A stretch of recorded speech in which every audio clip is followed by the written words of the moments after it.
वंदे श्री गुरु तारणम। धर्म ध्यान का दूसरा एपिसोड। धर्म ध्यान के 4 भेदों के अंतर्गत चौथे भेद संस्थान विषय का द्वितीय प्रभेद पिंडस्थ ध्यान। आज की चर्चा है पिंडस्थ ध्यान की। क्या है पिंडस्थ ध्यान? पिंडस्थ ध्यान है पिंडस्थम ज्ञान पिंडस्य स्वात्म चिंता सदा बुधई। ज्ञानी जनों ने कहा है कि बुद्धिमान हमेशा इस जड़ उद्गल पिंड पर स्थित ज्ञानमयी आत्मपिंड का भिन्नत्व का चिंतन करते हैं और धारणाओं के द्वारा निरंतर उससे भिन्नत्व का बोध प्रकट करते हुए और इस पुद्गल नाशवान शरीर का अपने से भिन्न रूप अनुभव करना, यह है पिंडस्थ ध्यान। अर्थात अपनी चित्तवृत्ति को ये अचेतन शरीर आदि से हटाकर ज्ञानमयी आत्मा के चिंतन में चित्त का एकाग्र होना पिंडस्थ ध्यान है। और इसमें विशेष कसौटी ये है निरोधनम असत्य भावस्य। असत्य भाव अर्थात नाशवान संयोगी घर मकान दुकान रुपया पैसा परिवार समाज इन सबके निमित्त से होने वाले भावों को रोककर निरोध कर एकमात्र अपने त्रिकाली स्वभाव का चिंतन करना। और पर द्रव्यम न चिंतते आत्म सद्भाव आरक्तम पर द्रव्य न चिंतये। आत्म स्वभाव में लीन रहते हुए दूसरे द्रव्यों का चिंतन न करना, यही है पिंडस्थ ध्यान। इस पिंडस्थ ध्यान को 5 प्रकार की धारणाओं से ध्याया जाता है, इसीलिए इसको धारणा ज्ञान भी कहा है। 5 प्रकार की धारणाएं हैं।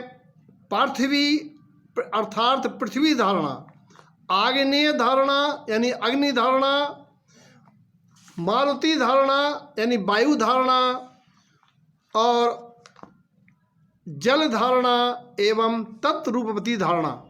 इसका प्रैक्टिकल संक्षेप में कि पिंडस्थ ध्यान धरने वाला अपने मन में एक कल्पना संजोता है कि एक बहुत असीमित, जिसके ओर छोर नहीं पता, विशाल समुद्र है और समुद्र के बीचों बीच 1000 दल का विशाल कमल खिल रहा है। इस कमल के मध्य की कर्णिका पर सुमेरु पर्वत के समान बहुत ऊंचा एक स्तंभ है। जैसे आप लोग मान स्तंभ को देखते हैं, ऐसे सुमेरु पर्वत की कल्पना करिए कि 99,000 योजन ऐसा ही एक विशाल स्तंभ है। और हम उस स्तंभ कहें, पर्वत कहें, उसके ऊपर एक स्फटिक मणि के आसन पर बैठे हैं और एकाग्रता पूर्वक अपने स्वभाव का चिंतन कर रहे हैं। कहने का मतलब है जैसे पृथ्वी पर हम पद्मासन में बैठते हैं, ऐसे ही उस स्फटिक मणि का सिंहासन उतना ही है जितने में ध्यान करने वाला बैठ सकता है। उसमें विशेष बात यह है कि ये करना है 1 इंच भी हम अपने आसन से डिगे और ऊपर से गिरेंगे हमारा पता नहीं चलेगा।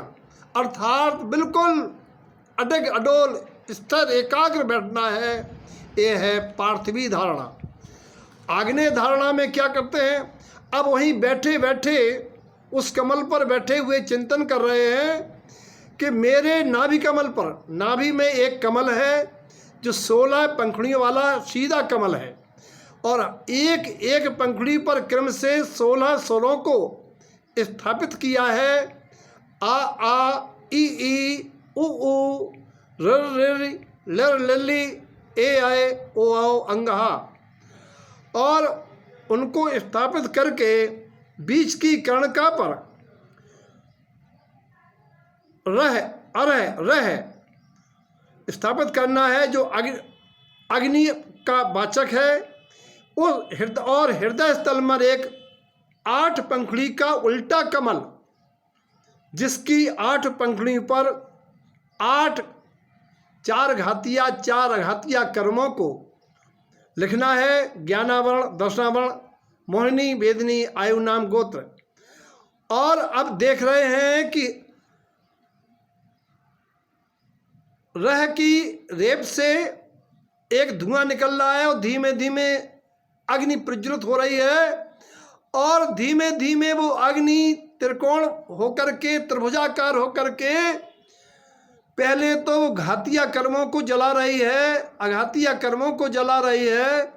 इसके बाद पूरे शरीर में आग लग गई है और पूरा शरीर जल रहा है और जलते जलते जलते जलते अब केवल मैं बैठा रह गया हूँ, और ये शरीर की जितनी भी चर्बी, चमड़ी, मज्जा, जो भी उपधातुएं हैं भी जल गई हैं, और हमारे आसपास राख का ढेर हो गया है और अस्थियां उसमें हैं।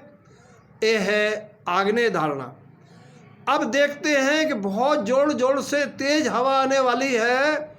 उस हवा के आने लगी आहा, कैसी हवा तेज आई, और ये जितनी भी राख थी वो सब उड़ गई है।